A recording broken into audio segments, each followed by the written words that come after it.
Good morning, students. Today we are going to begin with our new chapter, The Lost Child by Mulk Raj Anand. It was the festival of spring. From the wintry shades of narrow lanes and alleys emerged a gaily clad humanity. Some walked, some rode on horses, others sat, being carried in bamboo and bullock carts. One little boy ran between his father's legs, brimming over with life and laughter. "Come, child, come," called his parents as he lagged behind, fascinated by the toys in the shops that lined the way. He hurried towards his parents, his feet obedient to their call, his eyes still lingering on the receding toys. As he came to where they had stopped to wait for him, he could not suppress the desire of his heart, even though he well knew the old cold stare of refusal in their eyes. "I want that toy," he pleaded. His father looked at him red-eyed, in his familiar tyrant's way. His mother, melted by the free spirit of the day, was tender and, giving him her finger to hold, said, "Look, child, what is before you?"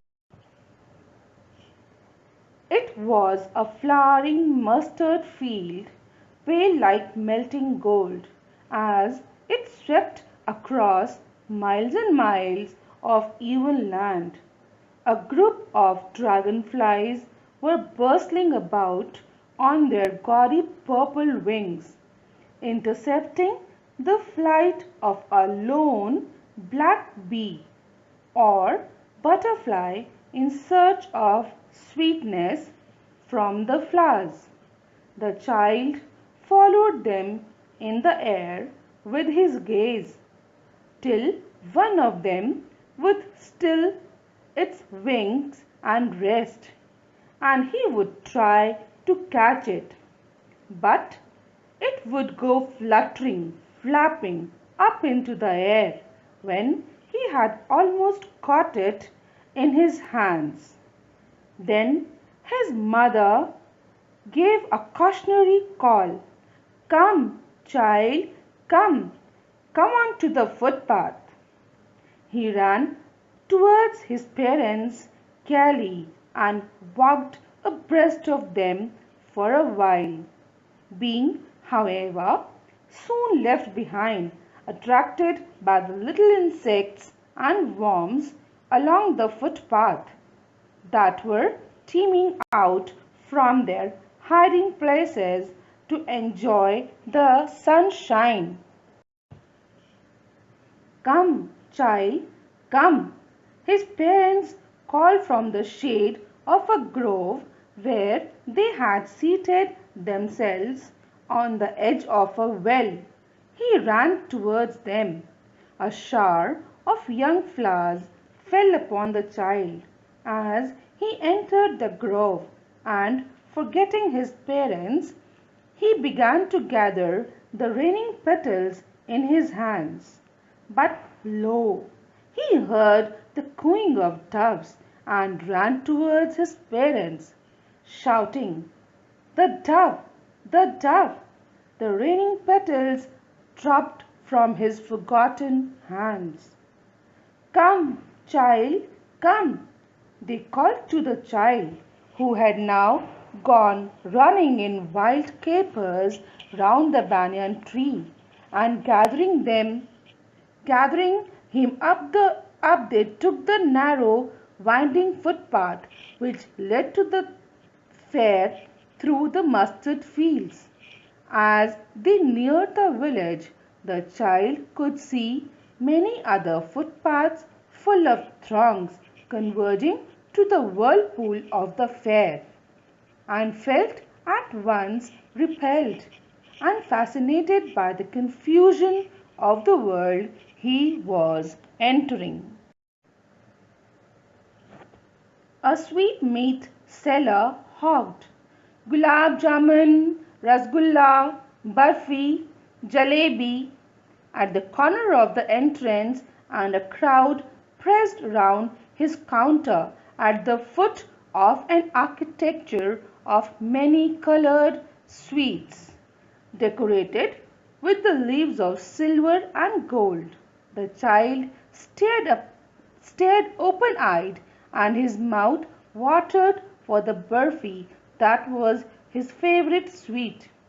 "I want that barfi," he slowly murmured, but he half knew as he begged that his plea would not be heeded, because his parents would say he was greedy. So, without waiting for an answer, he moved on. A flask seller hawked a garland of gulmohar, a garland of gulmohar. The child seemed irresistibly drawn. He went towards the basket where the flowers lay heaped, and half murmured, "I want that garland." But he well knew his parents would refuse to buy him those flowers, because they would say that they were cheap. So, without waiting for an answer, he moved on.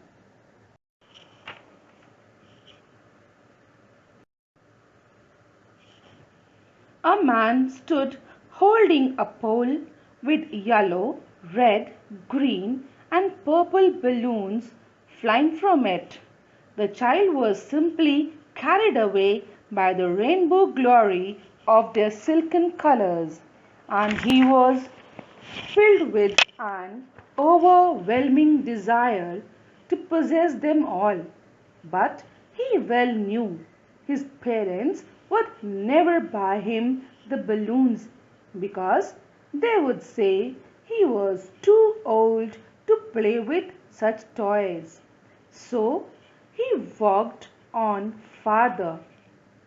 A snake charmer stood playing a flute to a snake which coiled itself in a basket, its head raised in a grace bent like the neck of a swan, while the music stole into its invisible ears like the gentle rippling of an invisible waterfall. The child went towards the snake charmer, but knowing his parents had forbidden him to hear such coarse music as the snake charmer played, he proceeded farther. There was a roundabout in full swing. Men, women, and children, carried away in a whirling motion, shrieked and cried with dizzy laughter.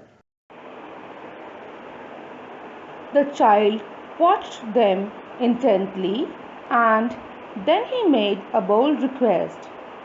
"I want to go on the roundabout. Please, father, mother." There was no reply. He turned to look at his parents. They were not there. Ahead of him, he turned to look on either side. They were not there. He looked behind. There was no sign of them. A full deep cry rose within his dry throat, and with a sudden jerk of his body, he ran from where he stood, crying in a real fear, "Mother! Father!" Tears rolled down from his eyes, hot and fierce. His flushed face was convulsed with fear. Panic-stricken, he ran to one side first, then to the other, hither and thither, in all directions, knowing not where to go. "Mother! Father!" He wailed. His yellow turban came untied, and his clothes became muddy. Having run to and fro in a rage of running for a while, he stood defeated, his cries suppressed into sobs.